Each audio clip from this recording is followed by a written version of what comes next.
So you decided to quit your job and start a brand new business. And I'm going to bet that one of the first things that's on your list to do is to build a website.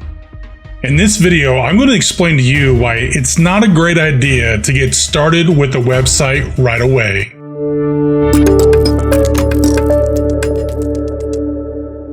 Hi, my name is James Bullis, and I've been a web designer for over 20 years. I own a company called Vinton Web Solutions, where we try to help business owners and solopreneurs be able to take advantage of technology to help improve their business. Today, we're going to talk through the decision about investing in a brand new website for your new business. And I'm going to tell you the reason why it's not such a great idea to jump right into a website. I'm going to tell you 3 different things that you need to do before you even plan a website so that it'll be a better experience for you, your business, your customers, and the web design agency that you hire. Tip number 1, start on social media first. Today, there's all these free social media platforms that allow you to create a presence for your business. And it allows you to be able to connect with potential customers for your business on those platforms.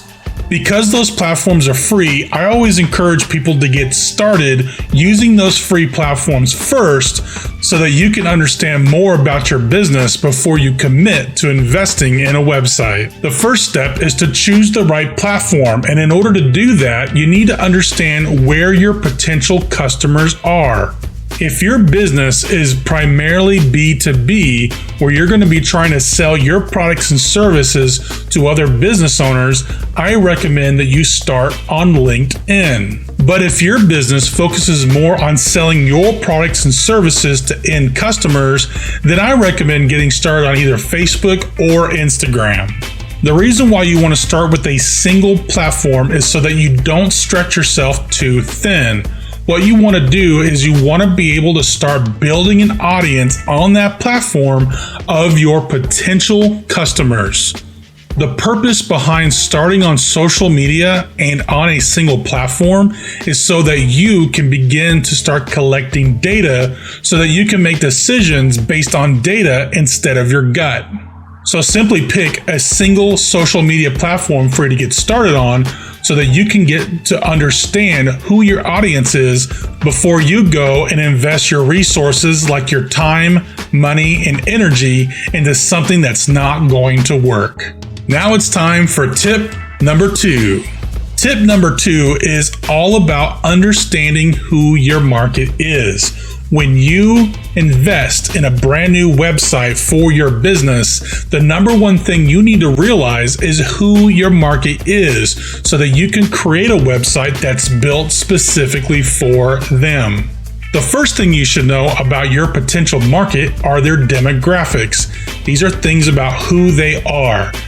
You need to understand the age range of your potential customers, the kind of money they make, what kind of education they have, what their family makeup looks like, whether they're married, they have kids, do they have adult kids. You might start out thinking that your target market is the millennial generation, but then find out that your business is more suited to support the Gen X or Boomer generation.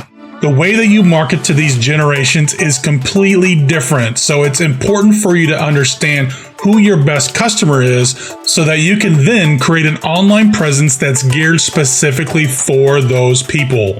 Next, you want to understand your customers' psychographics. This is basically how they think and how they are being influenced.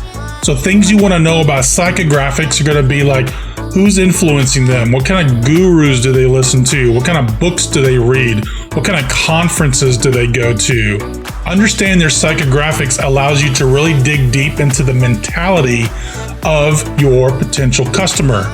This includes thinking about what their current state is, like how do they feel because they have this problem that can't be solved. And then you can understand how they're going to feel after you solve their problem.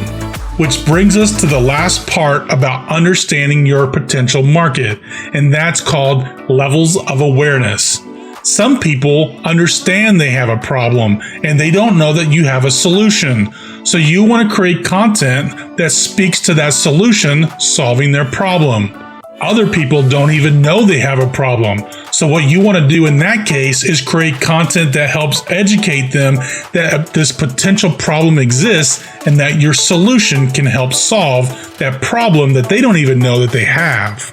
Once you started gathering data on the social media platform and you begin to get a better understanding of who you actually help, it's time to move on to the next tip. Tip number 3.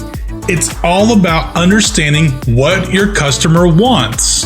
If you follow these steps, it's going to be really easy because basically what you're going to do is you're going to start asking questions on the social media platform to the audience that you're developing.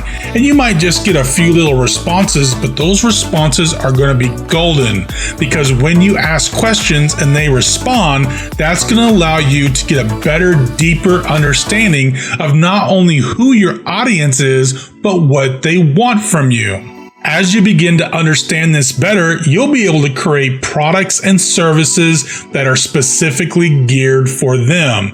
This is going to prevent you from wasting a lot of time and money out there trying to help everybody and try to do everything for them.